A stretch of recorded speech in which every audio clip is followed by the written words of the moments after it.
Cara Allah menghisap hamba ketika di dunia dengan menghisap di akhirat itu berbeda.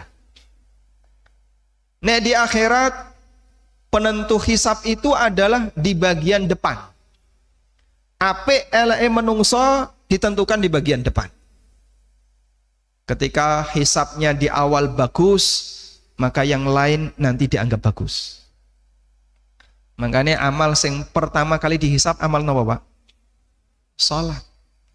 Rasulullah sallallahu alaihi wasallam bersabda, "Inna awwala ma yuhasabu bihil abdu min amalihi as-salah."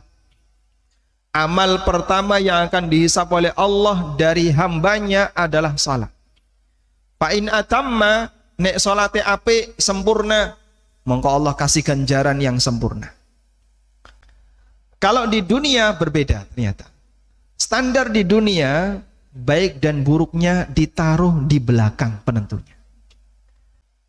Mongko ada istilah husnul khotimah, su'ul khotimah. Kita tidak ditentukan di awal baik dan buruknya, tapi ditentukan di akhir. Sedangkan bagian awal, semua orang yang namanya manusia dia punya masa silam. Saya punya masa silam, Bapak Ibu juga pernah punya masa silam. Dan masa silam kita ada yang baik, ada yang buruk. Itu masa silam.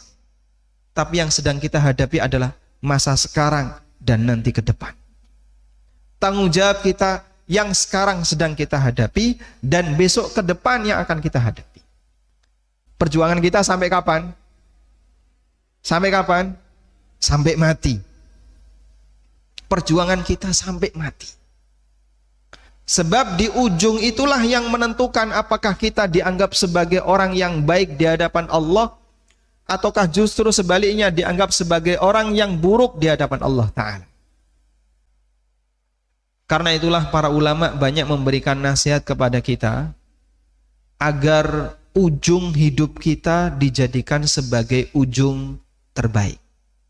Qala, kata Fudail bin Iyad, tuhsin fima baqiya yughfar laka ma madha.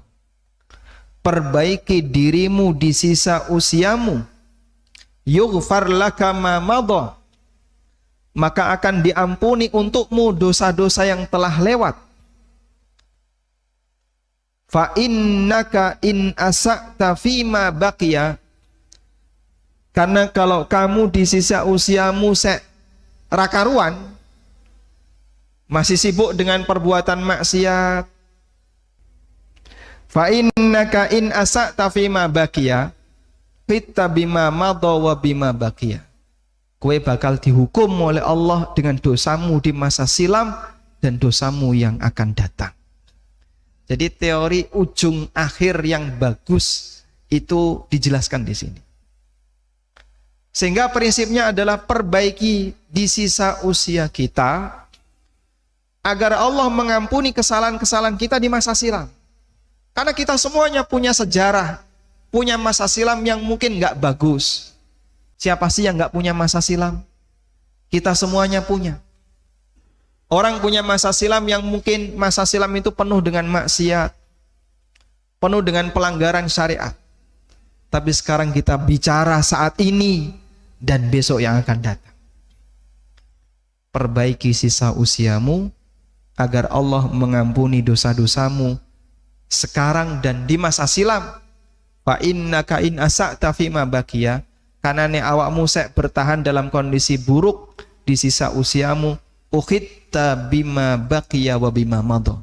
Kamu akan dihukum oleh Allah di sisa usiamu dan plus dosamu di masa silam.